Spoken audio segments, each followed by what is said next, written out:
Welcome to SF Commercial Property Conversations with Bruce Bean, where Bay Area investments meet expert insights. Get ready to unlock the strategies of commercial real estate success.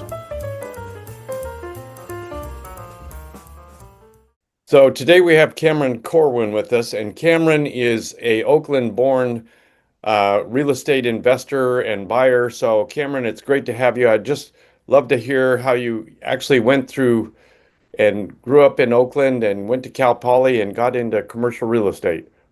Thank you. Thank you for having me. Really excited to be doing this. So you came out of Oakland and went to Cal Poly. Yep, born and raised in Oakland. Spent 4 years at Cal Poly. Well, first went to Bishop O'Dowd, go Dragons.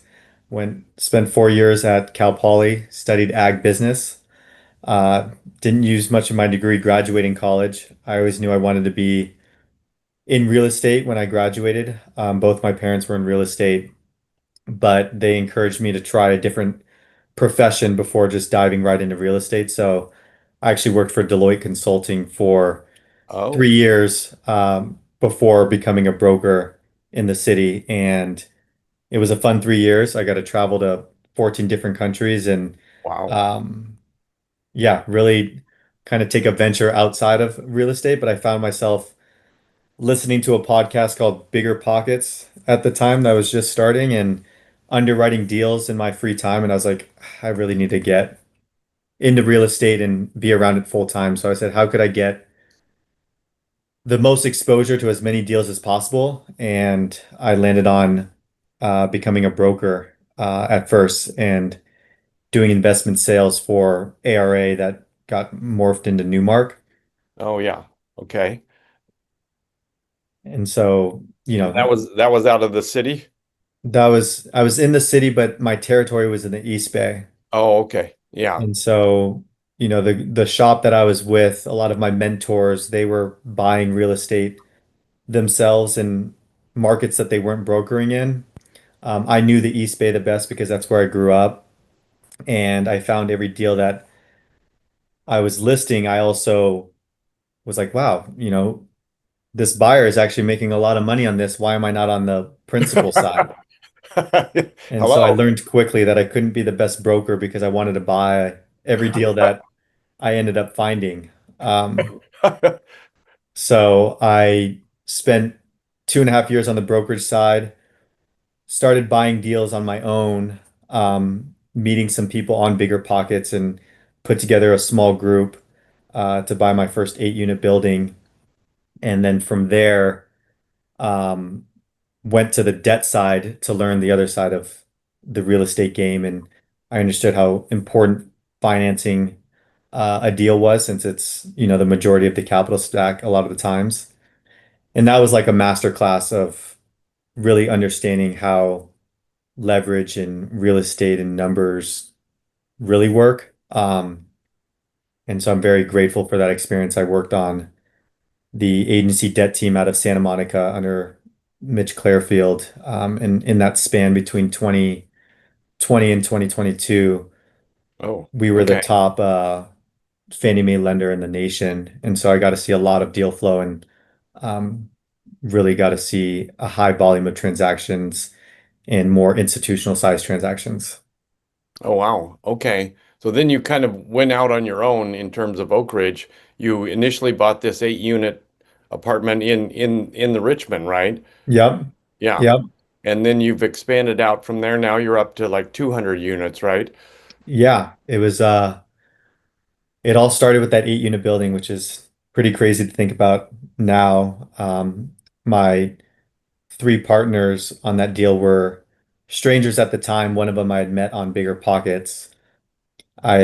Saw a good opportunity, but didn't know anything about construction and was a little bit intimidated by this building. I mean, it had boarded up windows, an abandoned car in the front yard. I'm like, I know someone's going to make money on this, but how? And so one of my partners was a contractor, and he was like, "Oh,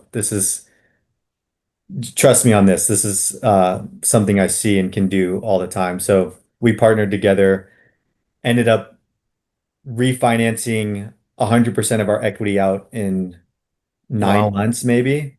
Wow. Um, and then took that money and bought another deal, and then kind of rinse, wash, and repeated.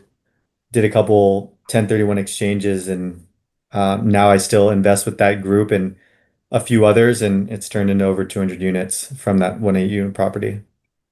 And it sounds like you still are holding that one unit, that 8 units. Yes, I drove by it not too long ago just to make sure it was still there. It has a place in my heart. Oh yeah. We have a good interest rate on it. It's cash flowing, so it's been one of those assets you kind of set it and forget it. But it's cool to drive by it and just remember the blood, sweat, and tears that went into that sparked it all. Well, it sounds like are you doing the hands-on property management or somebody else is doing that? So those partners that I started with, their two main focuses are construction management of all of our properties as well as the property management. Oh, So that's we have a great. partnership with them where they're part owners on the deals just like I am. And they handle all the construction and property management also. That's fantastic. That sounds like the greatest partners to have. It's a great setup. It's a very symbiotic relationship. I'm focused on sourcing and acquiring assets with my other partner, originating the debt, finding investors, and kind of orchestrating everything that has to do with numbers. So are you going through the brokerage community mostly, or are you cold calling apartment units directly? A lot of it's through broker relationships. Yeah, I'd say a lot of the deals we get are a mix between off market or um, brought to us on an early look basis. And, you know, leveraging the relationships we have with the brokers has been very fruitful for us. yeah. Oh yeah. No, I could see that. Well, I mean, a lot of people are a lot of people still afraid to invest in the East Bay? Um, it depends where in the East Bay, but some markets, some people are like, I'm not touching Oakland. Or, Right, nowadays people are like, why would you go to Richmond? I feel like every market, especially in the East Bay, has its moments. right, It's a lot different. When I first started 2014 to 2019, you could probably close your eyes, buy something and be doing well because the whole Bay Area was just on fire. right. Um, now between post-COVID all the way until today, you can see a lot of value destruction that's happened in a lot of these markets, specifically Right. in Oakland. Yeah. And so for me, I see it as a great opportunity to buy and pick up quality assets at attractive bases that I haven't seen, in my early career. So I'm in full buy mode. Yeah. Well, it seems like, I mean, a lot of investors looking in the East Bay might look in, Lake Merritt and on up to Piedmont in that section or whatever. But it sounds like you're much more attuned to the market itself and can find really good opportunities. Yeah, I would say I'm opportunistic. I do have some places I try not to be. Mm, I do feel a lot of real estate, everything has a price. As I'm getting a little bit more established and um, maybe a little bit more educated, or maybe just not as willing to get my hands so dirty, there's yeah, certain deals it's not worth it. Like we were looking at a deal in Richmond recently, and I just told my partners that like, hey, I understand on paper this is a really good opportunity, but some real estate you just don't want to own, and this was one yeah, of them. yeah, Um, so we're getting a little bit more selective, but right now is kind of a rare opportunity where you can find quality assets in, I think, very good locations of the East Bay, but still get very attractive going in yields and bases. And I'm very big on basis. You make your well, money when you buy. how are you feeling about the new mayor? I've heard good things. In San Francisco, Well, well, actually in both, but I was talking specifically about Oakland. Um, how do I feel about the new mayor? I think it's probably an upgrade from what we had before, given what was going on. But I think Oakland has a long way to go to get out of its own way. I think Yeah, Oakland has yeah, all of the opportunity to be one of the best cities in this state and in the Bay Area, given its proximity to San Francisco, its great weather, its diverse culture and amazing food offerings. I just think it has made some really bad decisions on how they've handled uh, certain topics and finances and things like that. And I hope that Oakland can take a page out of what's happening in San Francisco and kind of right the wrong, because I think there's a lot of promise here. And that's the bet that I'm making, is that yeah. it will No, figure it out. It's just, it needs to make the right steps to do so.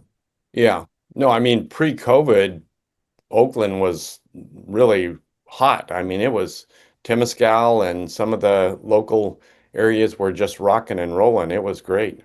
Yeah, and it's sad to see what some parts of Oakland have now turned into, but you do drive around, they are cleaning it up a little bit, and you do see signs of promise. And Mm, I just think if we could get a little bit more buy-in from the city officials and from the people who are making the decisions on empowering our police departments and providing funding in the right areas, I think there's a lot of promise that Oakland has. So I'm curious, going back to finance for a second, uh, did you end up with some of the, 3% loans during that low interest rate period? Definitely. And I have a few of them still, but I would say looking back, and this was just me being inexperienced, I didn't realize, and when I was on the debt side, I was kind of blown away by all the people that were taking 10-year, 12-year, 15-year loans. Mm, I'm like, wow, they're really locking into this business plan for so long. Like, what happens if they add value? How are they going to get out of this with yield maintenance prepayment? And how are they going to really realize their value? Because I right. was coming into the game at a time where, some of these deals we were seeing, we were doubling its value in 13 months. Oh, wow. And so we were catching it at, a very fast moving upswing. So the thought of putting 5-year debt, 7-year debt was like almost felt like it was handcuffing me and not really allowing me to realize my value, get in, get out, and move on to the next one. Right, right, So that's why I'm really big on basis, because we bought two deals in 2019 with 3.4% interest rates. right. Yeah, But fortunately, so we just had those maturities come up. It was 5-year loans. And so in 2024, we had to refinance both of those deals. right. And the rates were at 6% at the time. Yeah, Um, but because we bought at an attractive basis and we were able to add enough value, we still ended up pulling out 40 to 50% of our equity wow. that we invested, even though cap rates and interest rates doubled in that time. Hmm. So we got lucky, but it was a great reminder to myself that if we didn't buy at a good basis or we didn't add the value that we added, I'd probably have be needing to put in money into those deals, Right, like a lot right. of other operators have been having to do recently. So I guess if I ever see 3% interest rates again, I'm most likely going to be getting 7 to 10-year debt. That's my lesson learned. Yeah, no, I unfortunately don't think we're going to get back to 3% anytime soon, but you never know. Yeah, It's a wild world out there. So that's very interesting in that, yeah, if you buy at the right price and you get the right loan, it kind of doesn't really matter I mean, the interest rate obviously matters, but the lower the better. But even 6% is still pretty good. Yep. Um, and again, it all comes down to basis. So are you finding, given that some people have to bail out on their loans, are you finding some people selling just because they have to get out of their loan? Definitely. I Oh, think yeah. a lot of distress I'm seeing right now is coming from loan maturities. Are you looking at REOs at all? Are you going to that side of it? Um, we've yes, we've actually definitely. I've worked on quite a few transactions that have either been note sales where the Mm, lender is selling the note before they would do the foreclosure process because they don't want to deal right, with taking back the assets. right. And so there was a big portfolio that I worked on um, in Oakland actually for that note sale. And then we've also have bidded on a few properties that the owner is going to need to bring money to the table or the lender has taken back and is trying to just make themselves whole. Unfortunately, some of the assets we've looked at that have been taken back by the lender, we can't even meet their previous loan balance price right now. Oh yeah, oh yeah. So they're kind of stuck, or they're hopefully some buyer comes along that'll pay them. But uh, so that's interesting. Are you seeing more and more people bidding these days, or what's the volume look like? Yeah, from I would say 12 months ago, there was many times where I might be the only one at the table. Um, and most recently, and maybe it's the landscape of the deals I've been pursuing, but just recently I was in a best and final on a bigger new construction asset, and there were 7 to 8 offers, and some of them were from groups out of SoCal or Sacramento. Mm, yeah, And the property got bid a lot higher than I was expecting and exceeded what I was willing to pay for it. yeah. Wow.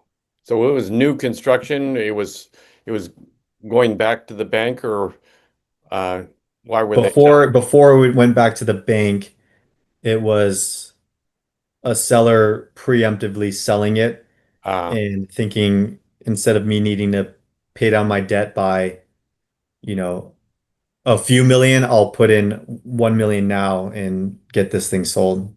yeah, get it off their books. Yeah. But it sounds like it was a pretty good asset and people were interested in it. Yes, I think institutional capital is flocking to San Francisco, and as a result,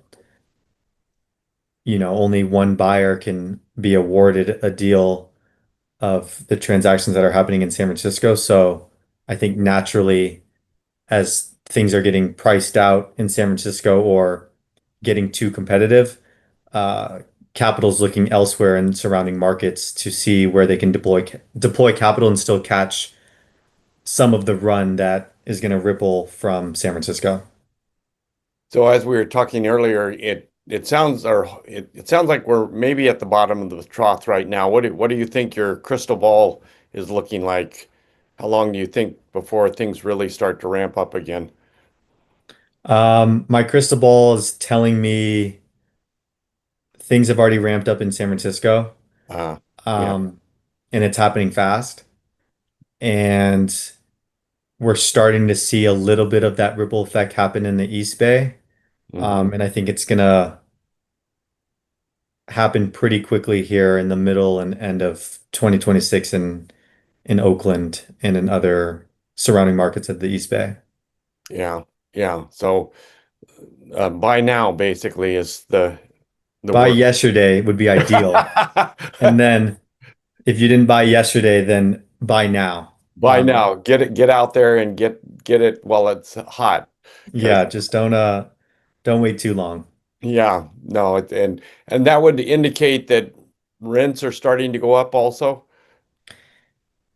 Rents are definitely going up in San Francisco. Yeah. Um, we're seeing some rent growth in the East Bay on quality locations and assets, but I think what needs to burn off are concessions first. Yeah.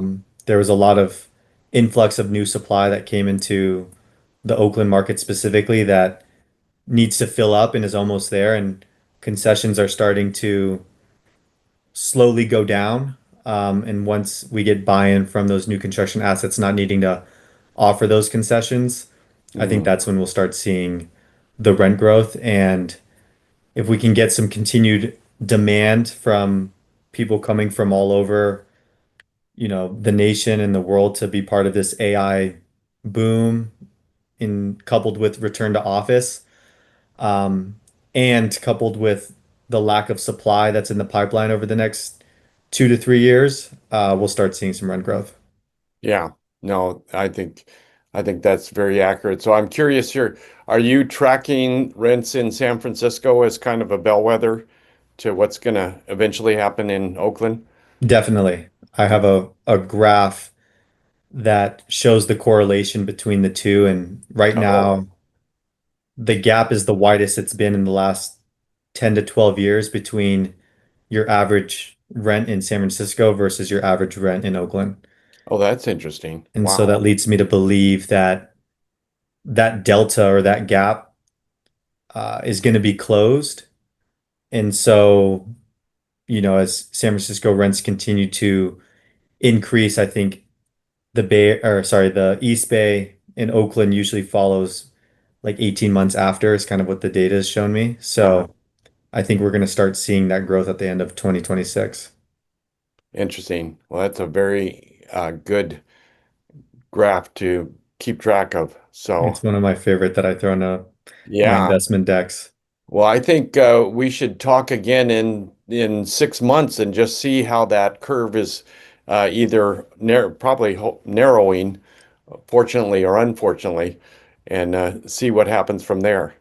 Definitely. It'll be a good gut check for me too to see how much I've acquired between now and then. And if my answer is zero, then I'm doing something wrong. Well, it sounds like you're looking at a lot of deals, so I'm betting that you probably are going to have acquired a number of properties between now and 6 months in the future. That's the goal. We'll put it on the calendar. All right. Well, that would be great. So where can people get a hold of you if they've got an apartment they want to sell right now? Reach out to me at cam@okarpartners.com. All right. Well, this has been a great conversation. I appreciate your time, and we'll talk again in 6 months. Thank you so much. That's a wrap on today's journey through the SF commercial real estate scene. Ready to share your story? Visit sfcommercialconversations.com/guest. Your insights could lead the next conversation.